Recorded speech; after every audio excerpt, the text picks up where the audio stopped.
সুজানা, এই দেখ কে আসছে। তুমি? হ্যাঁ আমি। কি ব্যাপার, তোরা কি আগে থেকে দুইজন কি চিনিস না? আমি ওনাকে কিভাবে চিনবো? ওকে তো আজকে আমি প্রথমবার দেখলাম। চিনো না জানো না এরকম একটা অপরিচিত ছেলেকে নিয়ে তুমি বাসায় কেন চলে আসলে? ছেলেটা মালয়েশিয়াতে কাজ করতে আসছে, পাসপোর্ট ভিসা সব হারায় ফেলছে। পুলিশ তাকে ধরে, তাকে তো দেশে পাঠাই দিবে। আমি থাকতে আমাদের দেশের কোনো ছেলে বিপদে পড়বে সেটা তো আমি বুঝিয়ে দিতে পারি না। ও মাই গড ড্যাড, তুমি কি করলে? একটা মানুষ তোমাকে কান্নাকাটি করে যত মিথ্যা কথা বলো তুমি সেটা বিশ্বাস করে তাকে বাসায় নিয়ে চলে আসলে। আর একটা বাজে কথা বলবি না। আমাদের দেশের ছেলেরা এই ধরনের কোনো কাজ করতেই পারে না। আমাদের দেশের ছেলেদেরকে নিয়ে একটা খারাপ কথা বলবি তো তোর জিভ কেটে চিনি। সাবাস, এই না হলে বাঙালি বাপ। চুপ কর, আর একটা কথা বলবি না।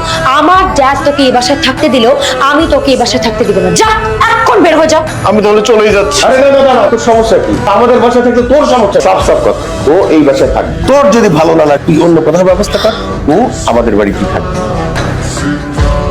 আমার বাবাকে পটিয়ে এই বাসায় তুই ঢুকতে পেরেছিস ঠিক, কিন্তু আমি তোকে এখানে থাকতে দিব। আজকে রাতেই তুই টের পাবি বাংলাদেশি। প্লিজ আমার এত বড় সর্বনাশ করো না। বিয়ের আগে আমার পক্ষে তোমার সাথে কোনো কিছু করাই সম্ভব না। আমি কেন তোর সর্বনাশ করতে যাবো? আমি জানি বিদেশি মেয়েরা খুব ফ্রি। প্লিজ তুমি আমার এত বড় সর্বনাশ করো না। মেয়েরা ফ্রি হইলো, তোর মতো বাঙালি ছেলের সাথে আমি জীবনে কোনোদিন ফ্রি হবো না, কারণ আমার বয়ফ্রেন্ড আছে। ইয়াল্লাহ, এটা তুমি কি বলতেছো? তোমার বয়ফ্রেন্ড আছে? হ্যাঁ, আমার বয়ফ্রেন্ড আছে। আল্লাহ, আমি এটা কি শুনলাম? তোমার নাকি বয়ফ্রেন্ড আছে? এই কথা শোনার আগে আমার আশেপাশে ঠাডা পড়লো না কেন? আমি অন্ধ হয়ে গেলাম না কেন? তোমার বয়ফ্রেন্ড আমি মানি না। বয়ফ্রেন্ড কেন? তোমার জামাই থাকলো আমি মানি না। তুমি শুধু আমার। ঠিক আছে, তাহলে আমি তোকে কালকে আমার বয়ফ্রেন্ডের সাথে দেখা করাতে নিয়ে যাবো। দেখি তুই আমাদের ব্রেকআপ করাতে পারিস কিনা। যদি ব্রেকআপ করে দিতে পারি তাহলে তোর ব্যাপারটা আমি ভেবে দেবো। ঠিক আছে, ডান। সরি সুজানা, দেরি হয়ে গেল। কিরে বন্ধু, কেমন আছিস তুই? আপনি কাকা? ওই বেটা, আমি কেসা মানে? আমি তোর বন্ধু, ছোটবেলার বন্ধু। আমার চিনিস না? আমি সিরাজ। বাড়ি পুরান ঢাকা না? আমার বাড়ি তো পুরান ঢাকা, আমি তো ঢাকা। ওই বেটা, আমার বাড়িও তো পুরান ঢাকা। তুই কোন কলেজে পড়ছো? চোরার দিক আমার কলেজ। আমার কলেজ কোনটা? একই তো কলেজে, এক লগে পড়ছি না? মনে আছে আমরা ক্লাস ফাঁকি দিয়ে কত ঘুরছি। পুরান ঢাকায় নান্নার বিরিয়ানি খাইছি, আসান মঞ্জিল গেছি, ঘোড়ার গাড়িতে চড়ছি। একবার মনে আছে তুই যে বুড়িগঙ্গা পড়ে গেছিলি, পানি গেছিলি, পরে পানির থেকে উঠে পেটের মধ্যে লাইতে লাইতে মুখে পানি বের করেছিলাম, মনে আছে বন্ধু? আরে বেটা, আমি তো সেই বন্ধু সিরাজ। ও আচ্ছা, তুই আমার সেই বন্ধু সিরাজ। এরকম কাছের বন্ধু লাগতে? আরে বন্ধু, বন্ধু তুই আমি কি মনে করে আইছস? সুজানা আমার বাড়া করে রয়েছে।